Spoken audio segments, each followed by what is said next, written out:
Welcome to the CodePlay Culture Podcast, where we discuss tech, gaming, health, and the world around us.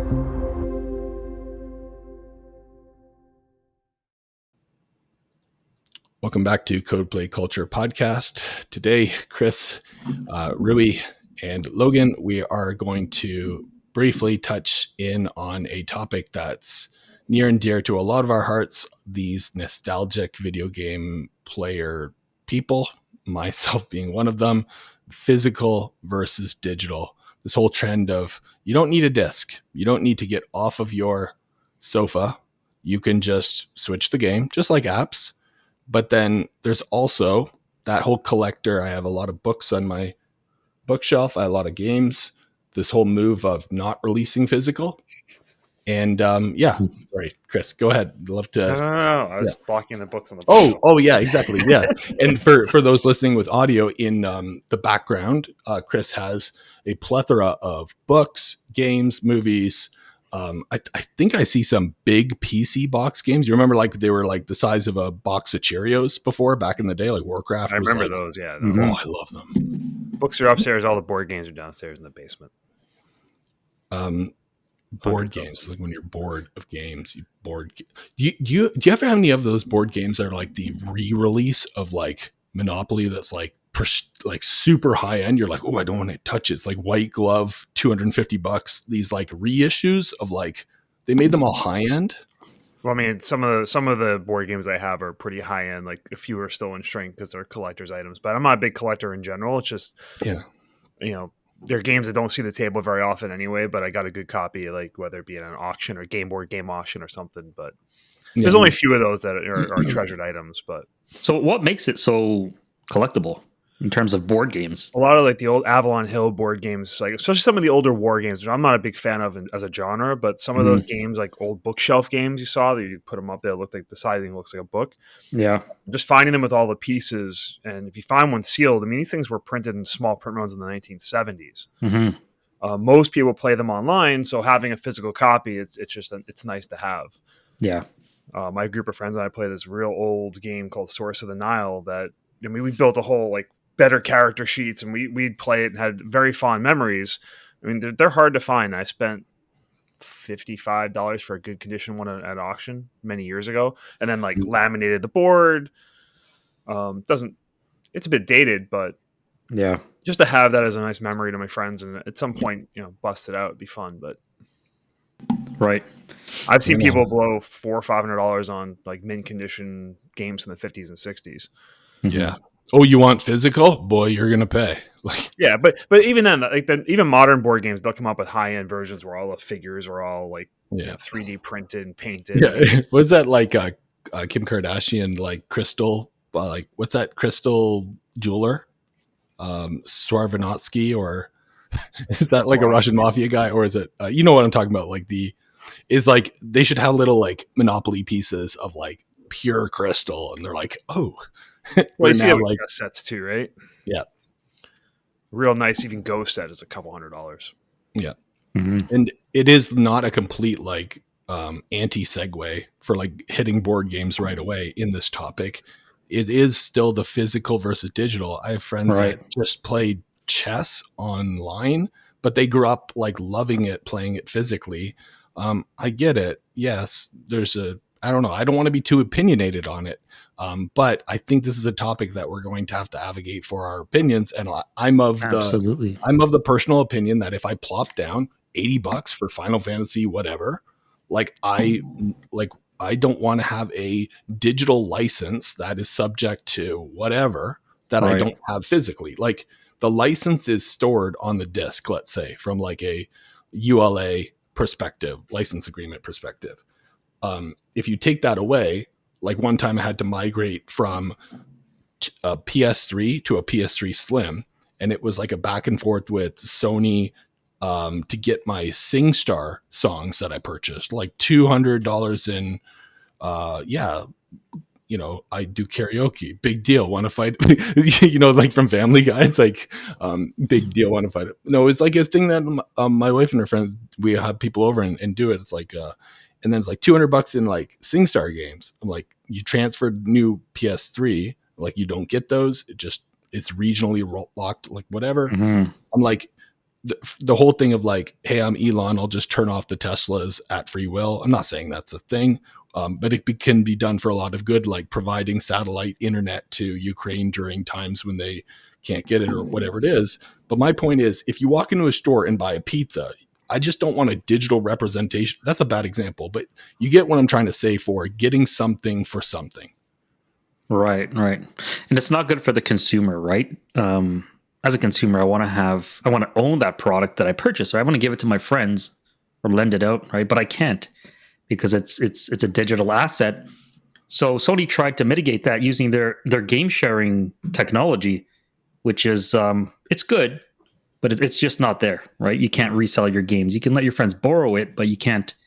And I think, if I'm not mistaken, that's within the household. I didn't know about that. That's cool. But I'm not sure. But it's definitely not good for the consumer.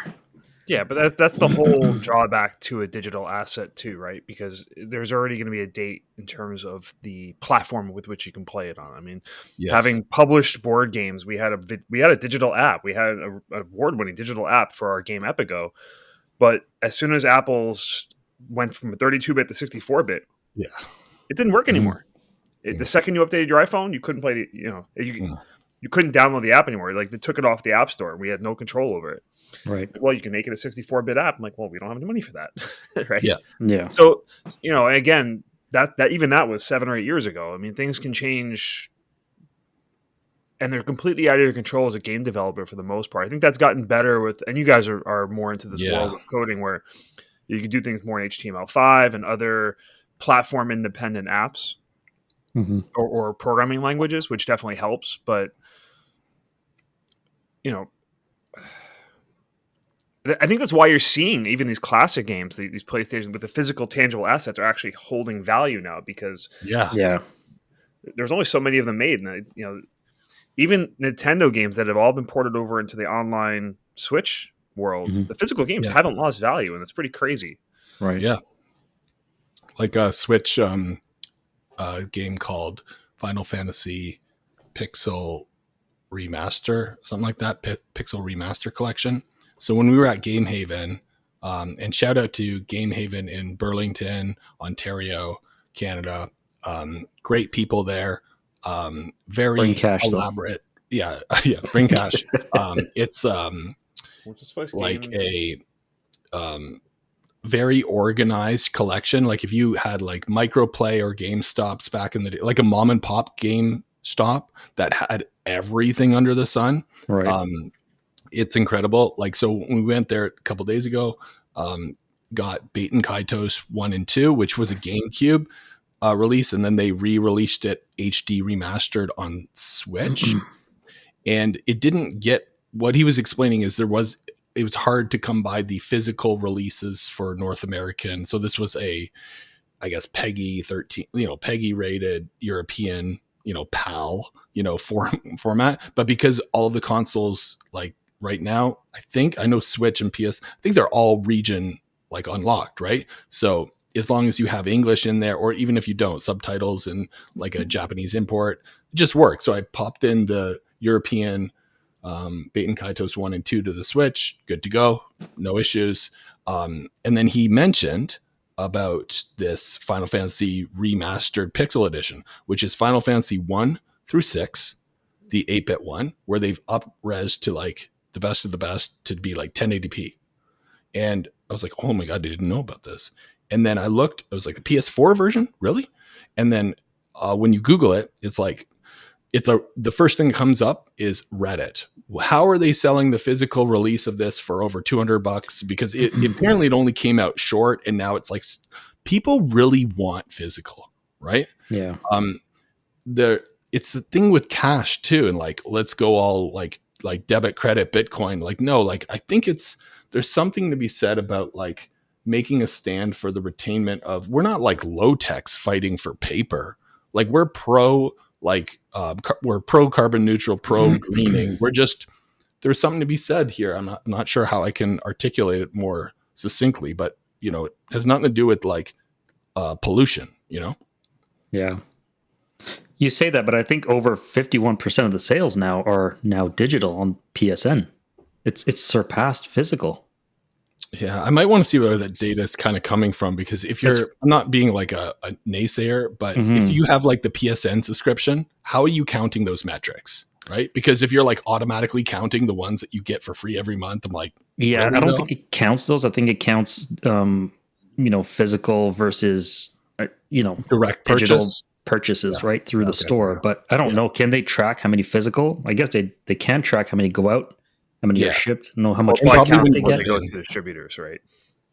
Yeah, right. You're not going to get all the individual store sales in the resale market, but you know how many you actually produced and delivered through distribution. When you put the disc into a PlayStation, they probably have some kind of like insert statement to a database of saying, hey, this person put in the physical disc here, and they might count those. Let's hope not, but it's possible. Yeah. But yeah, so in terms of like playing the game, right? Again, it's more fun having the physical disc, taking it to somebody's house, popping it in and playing. But at the same time, it's so convenient, right? Logan, I come to your place and we just log into my PSN account and get like hundreds of fun games to play, right? That's why it's super convenient. PC games would have it almost good where you like install it and then you don't need the disc. But then the license, in a perfect world, like if they could figure out this from a licensing perspective, I put it in, it installs it, I don't need the disc. Okay. It has a one and done. And then maybe you can like alleviate that, maybe like lift the license and say, okay, I'm selling this. I'm going to like, deactivate my license tied to this. I don't want to switch discs, but I want to own I want them to be installed. They are installed discs. I guess when you put the disc in after it installs a 50, 60 gigabyte install of Death Stranding, it just really uses the disc as the license proof. Yeah, I mean, for PC, the only other thing I've only ever bought games on Steam, and I don't do a lot of PC gaming, but my Civ 6 license, Civ 5, they're all on Steam. Like I never bought physical copies, and the copies they do sell, they have really nice anniversary editions, but there's so much DLC anyway that actually owning, like I've got the poster in behind me because my buddy was one of the developers, but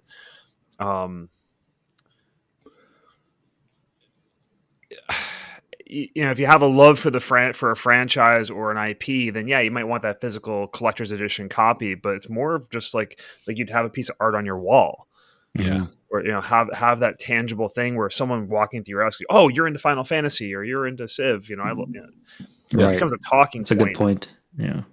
Yeah. I mean, listen, same thing with books, though, right? I mean, I know people that just love the Kindle because of the ease. Like, oh, I could pay $3 for a book instead of $13 because there's no physical, trees in there. But there's a different feeling in reading. I don't want to hold another device, and everyone has a personal preference. I think the same thing applies to games to some extent. Yeah. Yes. Yeah. I feel like I'm kicking and screaming as I'm being dragged down to the digital devil, but I'm standing up for that stuff. But what you said there really resonates with me, Chris.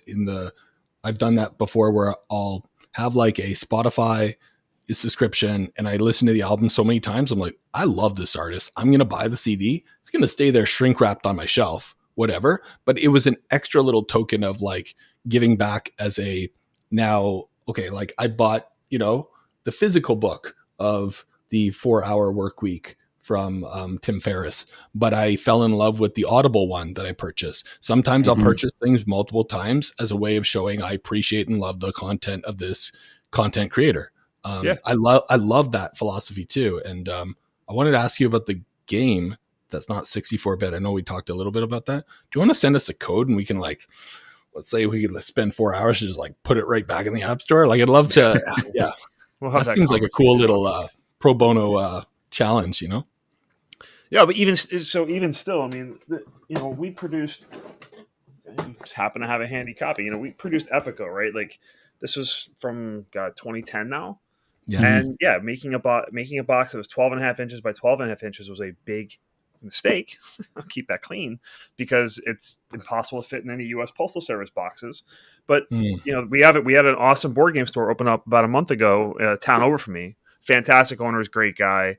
And him and his wife, I was able to sell them copies. I still have this physical asset. I've got a bunch, boxes upon boxes down in my basement. whereas the digital app is useless, right? Until I get someone to write the code. But board games are a special case because I think that the novelty is in the physical manifestation of pieces and flipping cards, shuffling. Those are always fond memories. I'm getting my daughter into it as well. So, I love board games. Yeah. I'm just teaching my son how to play Risk right now. So I bought Risk many years ago. Risk 2049. It was a futuristic Risk. Yeah. And we're just like, I'm teaching how to play. Nice. We're playing like a watered down version where, roll the dice and just attack, just the basics, very, very basics. Yeah. But man, it's fun. It's fun. But just you're gonna have memories. Memories tied to that game, right? When your son finds that in the closet 20 years from now, he'll remember playing those games with you, right? Yeah. And that's I can go down to my board games, and some of these haven't seen the table since I had kids, right? 5, 6, 7 years. Some are older, but I can instantly put myself back in that place whenever I see that object. It's the same as a book on a shelf or a video game case that's on your mantle, right? Yeah, for sure. For a brief moment, we transported into those memories. Yeah, but like you said, look, I mean, some of these I listened to an audio book, and I either picked up a copy to use bookstore or even just bought it new just to have it on the shelf because exactly to your point, support the author, but it makes sense. And about the memories, right? So like we'll crack open again physical DVDs too, and we talked about this last time, but just crack open those DVDs and pop one in and it's fun. Just crack them open, man. Crack open those Betamax. Yeah. That's good. It was like my wife doesn't come down to the basement that often because I'm working on making it more clean and tidy to be up to her level of standards to be around. But like she's like super, 8th year champion, whatever, minimalist, where I'm like a novice where I'm trying to get there. So she comes down, she's like, why do we got all these like 4K Blu-rays? I'm like, we have like Netflix, which has, Dolby Atmos, Dolby Vision, 4K. Like, why do we have that?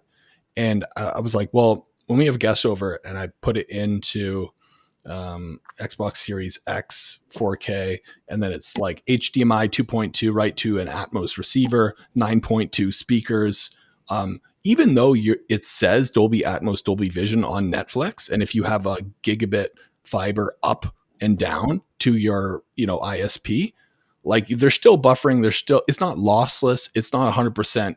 Like it is such a dramatic difference in quality by having the physical with 4K disc alone. Like you can take that back to Blu-ray or DVD, or maybe like I get maybe streaming a Betamax or streaming a DVD streaming 4K is probably better than DVD quality Disney or whatever. Maybe not, whatever. But there is a certain thing to say, hey, take the physical current equivalent 4K or Blu-ray. It's better physical. Like it's higher quality. It's like if you're an audio file, video file, like damn, like it's so worth it to buy physical your favorite movies, Right. But even then, a CD, is still digitized, right? Yeah. Even Blu-ray digitized, where you're seeing a big push back towards analog. I mean, that's why vinyl records, you see them everywhere. Oh, yes. Yeah. I do love the click and the pop. Like that's not like a, a ghetto hip hop thing or whatever, like for ruffling people down, but like of records that like gritty click and pop. A lot of my favorite artists are Vinny Paz did like 2 albums ago. I messaged him on Twitter. I was like humbled by him responding to me. He's like, yeah, we only came out with it on vinyl. I was like, good for you guys. Right. Like I love that. So I should probably buy that one, but I like that. You got one, Rui. The next time I see you, Chris, I'll have to give you we have like this really cool from Amazon provide these like suitcase level vinyl players. Looks like you're going into like you're a hitman going on a job with a suitcase, but you open it up. It's a really convenient USB, Bluetooth, and physical analog player. But you're right about analog. Yeah. You guys ever show you this? You probably don't see this or you don't hear this on the audio podcast, but if I click this desk view, you see how it's like showing like here? Yeah. What do you think about an AI version of your board game, Chris, where like it would show the pieces digitally on the board and then it's an actual like, an AR version of, they're doing that with Minecraft and stuff, where you can. There's a program called Tabletop Simulator, and that got a lot of. It's highly prevalent in the board game prototyping industry. The whole world. I mean, that's where a lot of playtesting gets done, because playtesters is hard to get together. You may have people around the world, where it's physically moving things in a 3D space. Yeah. But it's more of a platform, and you just program, add in your art files, add in, I want to be able to roll the dice, what's on the die. So there's that. Board game arenas, and probably the most popular place to play games, strategy games online. They have a lot of the popular ones, and they're great ways to play. There's still something is lacking, but are you trying to get the plays in of a game to discover its mechanical and or thematic depth, or are you trying to have focusing on the moment and the collectiveness of the game? Right. I think that you can approach any game or piece of art in different ways. Like I think reading a book physically versus listening to an audiobook are going to be different experiences. Yeah. And if you really love something, you want to get all those experiences, right? Like I've played through the ages, like my favorite Desert Island board game, I'd say 400 times, a conservative estimate. And I'd say 370 of those, maybe less, are digital. But I still remember the games I played, how I learned the game and with the physical pieces. I still have my previous version of the game downstairs. I probably won't see the table until my kid's at least 15, but that's how, she'll get introduced to it. Yeah. But, it doesn't make my love for the game or my physical copy any less different. It's just I wanted to explore the mechanical depth, and the only way is to play online, because each game typically takes 3 to 4 hours. So digital implementations can really help support a game's audience, right? I'm still playing the game because I have that digital way to keep playing it. Oh, right. And keep the connections with the people who also play, right? It depends on how obscure a piece of art is. And games and video games, board games, books, I mean, they're all art, right? Yeah. Should we have GTINs on these things, like globally unique identifiers? Same thing they did with like the like GS1 did with agriculture, and like Apple's have the same barcode globally and all that stuff for digital assets. I'm not saying NFTs, but I'm talking about like, hey, if I create a Word document on my desktop and it says, Logan is cool, and I save it, like, should that not generate like a unique piece of whatever with a license, and kind of like NFTs, but for every single thing that's like, I don't know, but then we're getting into global repository, Big Brother level of we can see it all and know it all. But yeah, and it's also, you want the provenance of it, right? If you make a digital copy of a digital game, tweak a few things, then can you go sell it?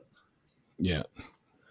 As a content creator, I'm like, hell no, that's my IP. But like, even then, there's no enforcement for any of that crap anyway. Yeah. China will still like they'll just dismantle it and remake a regurgitated, like, that's typically what happens with physical, electronics and stuff like that. And like, whatever, like, I don't blame anyone for trying to be a smart capitalist, like there's like, I feel like a lot of people that sell software online found this really good SDK for, imagine the most beautiful maps you've ever seen, not Google Maps, not like Waze, not Tesla. It's called Mapbox. And I think like Skip the Dishes and all these people use it, and it shows like, it's like, just, they're not like, Uber doesn't have their own, like, it's like literally a very behind the scenes, like, oh, it's a software kit for iOS and Android, but they're not open source, but they have all the code. Well, they're open source, but you have to pay for the license. But you can literally go get the code, download it, and just use it. But in their licensing terms on GitHub, it says you need a license for this, or you're going to be like legally pursued. So it's like the whole licensing thing of, like you should buy it, but like, here you go if you want it, whatever. But yeah, it's hard to like patent chase people if they're just going to like find loopholes. Like, we don't have the lawyers to do that, to be able to, damn capitalism getting in the way of creativity once again. Like, let's make it fun first and forget about the money. It's like hard to say when you got to feed your family. Yeah, absolutely, man. That's a good point. Even with, we talked before about the digitization of older games, right? And I guess the most recent thing in the gaming world has been the Tetris kid, right? Who physically got the game to defeated it, I guess is the right term. Yeah, like, he completed Tetris. Yeah. Like, No, he got a kill screen in Tetris, right? But there were guys that went through this crazy math of like how to actually generate the kill screen. I went through the history of this, but like just the technique, there was the whole technique of like tapping the bottom of the controller to get like, because it should be impossible like for someone to actually move the things left and right. Like people figured out physical ways of like getting the pieces to move faster. And it took decades. Like no one thought about this till like, these kids started trying to break the game. But like you can't, Tetris has been remade for how many times, right? Yep. You can download Tetris 99 on your Switch, but like you can't do that. Yeah. Right? You can't do that. Like they've made it more accessible, sure. They've added more bells and whistles and more fancy music, but like that physical NES game has got so much value because like you need an actual old Nintendo controller, you need that combination to generate a kill screen to do these. Yes. And so it's built this whole cult following around it. And I think that's where the value is from this stuff. It's having that physical experience. Yeah. Now, but the newer systems, I don't think have that. No, because it's getting more and more away from that, I think. Yeah. Yeah. It's just like if a Nintendo Switch could just like become like Nintendo Switch 4K 2, like the new version. It's like, oh, we're just an app now. Would you really be surprised? A little bit, but like, okay, that makes sense. Like with all the, I was like, I clicked on the wrong thing on our bedroom Samsung TV, and I thought it was Xbox hooked up to HDMI 1, but it was really Samsung's Xbox app for the Xbox cloud streaming service like Netflix. I was like, okay, yeah, video games is just like a Netflix that streams now. Like, and then weirdly, I watched this YouTube video last night, which is a guy talking about Adobe suite of products, how everyone pirates them. And for good reason he's like, the video was called pirating Adobe software is good. Change my mind or something like that, is because like the old versions, they you can't activate them anymore, right? So let's say you plopped $1,000 down for a CS2 Dreamweaver or whatever Fireworks, because the activation server has been deprecated. When you install that on a new machine, even if you have like, let's say XP that will run it or whatever, it just won't activate. So what he's advocating for is, no, I purchased that. And they're like, so there is something to be said about the old console will play the game 100% as long as it doesn't go through a hardware failure or whatever it is. And then there's like this whole, like, yeah, maybe it won't work on the next one because they were using emulators and updates to backwards compatibility to have it. So I think like you do need to have, like, if you do care about that piece of content, you got to take care of it and like, make sure it's not like aging or dying due to like natural, Yeah, but you're not going to develop a game unless you think that there's actually a market for it still, right? If there's some redeeming qualities of it. So it's also a way to get these things to continue to survive. It's the reason you reprint a book. All right. So there's not 3,000 copies and exist. There's 10,000, 20,000, 100,000. That's how things, you want to keep things in the zeitgeist. So you keep it in print. Yeah. And you're only going to keep it in print if it's selling copies. I mean, that's capitalism, sure. But, same thing with redeveloping or modernizing a video game. Doesn't ruin the original experience. It just, keeps it accessible. Yep. It makes it's like a version, here's the new version, right? Like, and if it's not relevant, maybe they won't have enough money to, or if they cloud fund it or GoFundMe, then it doesn't happen, right? Keep it in the zeitgeist, right? Yeah. But sometimes it ruins it. Yes. Like remakes over remasters. Or just, hey, listen, if you really love this, like there's the original version, you can play that. And if, again, people are introduced to it through a new vector. Yeah. Yes. It's only going to increase the value of the older stuff, I think. For sure. Yeah. It's like the whole thing, like, turn your music down. What is that? And it's like, Dad, it's rap. It's like, oh, but it's not the rap that I listen to. I'm like, okay, well, yeah, we'll think about it from our perspective, like not just everyone's perspective. It keeps it relevant. It's a rehash. And I think there's a deep-seated human need for collectivity, right? To assemble things, hunter-gatherer type behavior where, like, I think the high end of this collector, especially in the video game world, just insane, right? I went to a convention last year, and it's like they have like old comic books will get graded and they're in the plastic, right? And they have like original SNES games like in the original box, mint condition, like it's in the sealed box, they'll never be opened again. I'm like, and it's $20,000. I'm like, what? you can't open it, you can't play. Like it just kind of, to me, it was a bridge to. There is that collectivity aspect of it. There's just that's a different breed for me, right? Yeah, I mean, like you I don't think play with your toys. You know, I think mainly the that's worth $1 people. million. Yeah, the people who buy that are looking for investments, right? Either short or long term. I don't think they're gamers per se. They're just looking for some kind of way to make money. Yeah, and the or generation that grew up the with that. expense of their spouse. Well, it's also the fact that the generation that grew up with physical games, right, like us, now have disposable incomes and nostalgia factor. Yeah, I think it's. I think that's different than the vinyl thing, which is more of a desire for the analog. Yes. Right. Yeah, like who wants to go back and play NES games? They're terrible. There's like a handful of good ones. That's about it.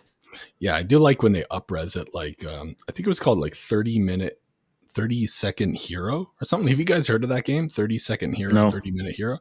It was on PlayStation 4 or 3, maybe like a downloadable one, $10, whatever. And it's like Final Fantasy, but you literally have like 30 minutes to beat the entire game. And when you're like running on the world map, it's like this whole amphetamine, like caffeine, like you go so quick. It's like this terrifying, like psychosis level of like, this guy's jacked on Monster mixed with Red Bull. And you have 30 minutes to figure out the game, like to beat it. And then it just resets. But it's pretty cool. It's got this great like techno music. And then when you're in the battles for like, you know, turn-based battles, imagine they just go so quick. It's like, it's not as bad as I'm depicting. It's really well done. But I'm not sure how I was getting. Oh yeah. So that was like a beautiful, like not 4K, but like 1080p 8-bit, and getting back to Steam, that Final Fantasy Remaster Pixel Collection on Steam is available. I can get that in digital, and they're beautiful. Like Final Fantasy, let's say 3.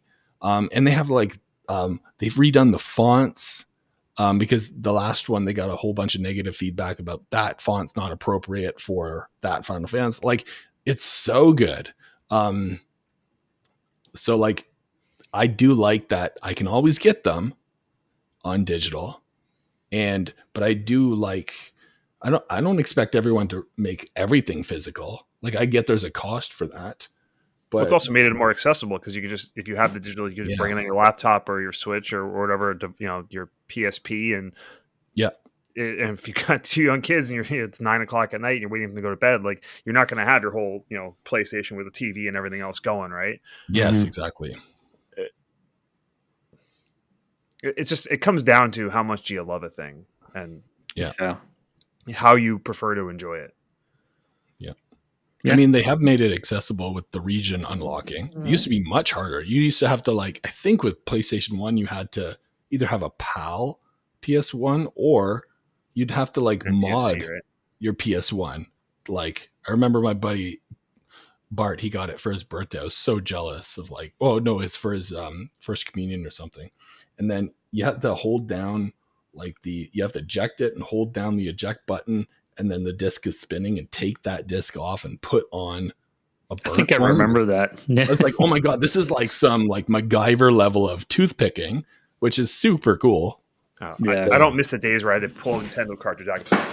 It's like Nintendo harmonica. Tapping out. You're like, I'm allergic to dust now. Oh, my specific allergy to dust is Nintendo cartridges. The rest of the dust is fine. Silicone scrapings and it's like silicone fiberglass cough lately. It's like, oh, all the actual like lead in the solder on all those joints. Oh yeah. You had me at solder. Like I feel like I should solder because I think that's manly. No, man, soldering is like a version of welding. So I was in college, they banned, our college banned lead solder halfway through. So we're like, and the stuff like now it's still not the same, but it's way better than it was. And the first non-lead solder came was so bad, and so we were just like, we have our own little like treasured supplies, and we like. You guys are like closet glue sniffers, but like on silicone instead of like it actually makes you prosperous, not takes away your life, you know, like because you're like building. The new stuff just didn't work. No, technology. What were you soldering, dude? What were you building? Electrical engineer. Like we were actually building. Oh, just so I can brush it off. Electrical engineer. Well, sorry, I was technically as an ocean engineer, so I did electrical and mechanical. Oh yeah, we used to build underwater robots and stuff. Yeah, like so after you made the dolphins talk, when were you going to let us know that you've had these novel breakthroughs? Like, the tucking the Pulitzer Prize. Surprise, Pulitzer. Yeah, it's one of those fields where you have to go back for your master's and PhD, and I wasn't doing it. I just decided to go work on trains because that made sense. Yeah. Yeah, like Sheldon Cooper. Like, this guy should probably not be so interested in choo-choos. No, like that stuff is like, honestly, you go into those Warhammer stores, like, I'm like, oh my God, I love this. I used to like the people that could paint them. I'm like I used to admire them so much. It's like, how do you not use like a microscope to like paint this piece? Like, seeing this one dude carve Godzilla out of a grain of rice, or like this, there's like a Guinness Book World Record for the smallest, I don't know, something. It's like this micro stuff is like pretty incredible. There's a lot of crazy hobbies out there. Yes. I mean, none of them are like, I think we'll get you a date, and be like, oh yeah, what are you into? Wait, rice carving won't get you a date? What are you talking about? I like paint real small like orcs and stuff. You're like, she's like, oh yeah? It's like, no, that's not gonna like, it's not like that, but it's pretty nerdy. It's not very, whatever but you know what? The fuck, I love that stuff. I love all that world. Like I'm a public geek, but I'm like trying to not be geeky or whatever it is. Like it's like a cool nerd, whatever. But like, yeah, I got my demons. Let the nerd flag fly. That's what I say. Yeah, that's true. Yeah. Speaking of which, Rui is agreed to pull me on his. I was gonna say moped, but no, he's got a Harley. No, you got a Kawasaki, right? Yeah, Ninja, yeah. And then he's gonna pull me on that on a skateboard. And there's a broken sidewalk near my house, and it looks like a launch ramp. But it's very subtle incline. And so you got to go probably like what? We'll go this episode of Jackass Canada. Yeah, I was going to say, it's going to be like Jackass, man. Long sleeve for sure. I'm not going in short sleeve. You going to wear a helmet? That would be a smart decision. But most skateboarders don't wear it because they're, it's not cool and whatever. But yeah, I'll probably not wear a helmet. The thing with helmets, the analog experience is what you're saying. Yeah, I want the analog. I need to bleed. You want to play Tony Hawk's Pro Skater 1 and 2? Yeah, I don't want to like be concussed. Like he's a little concussed. How can you tell? Well, he's like dripping his mouth juice onto my head right now. It's like, okay, yeah, he might be a little concussed, but contused. So after we do that jump, we're gonna go we talked about going to the playground, and you're gonna sit on that merry-go-round. I'll put the wheel on that merry-go-round. I'll accelerate, and it'll just kind of spin. Yeah, and we'll have some cool footage. Where like we don't drink any kind of alcohol, so like that's the closest we can get to the spins. So like I like it. Like I think it's like probably healthier for you. I feel like next week we're going to rename this to the Cold Culture Podcast because you guys have too much fun playing with. Yeah, exactly. Not enough work. Yeah, we're going to do monkey bars and that whole zip line thing too at that same park.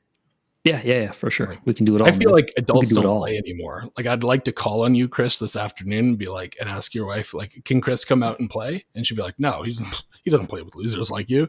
Like when's the last time you went outside and like no kids involved? I'm just going to go play.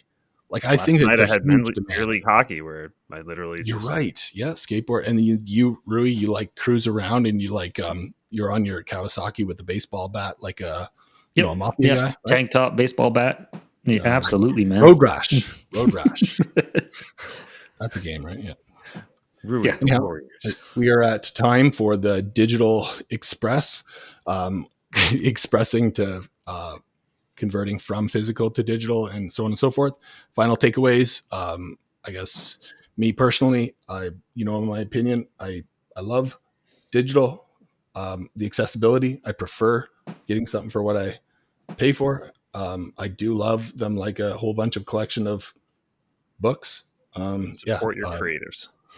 Yeah, support your creatives. Chris, final thoughts?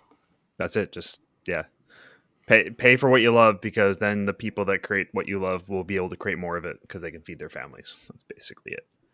Absolutely. And you can support local establishments that support, like you talked about your game store in Burlington.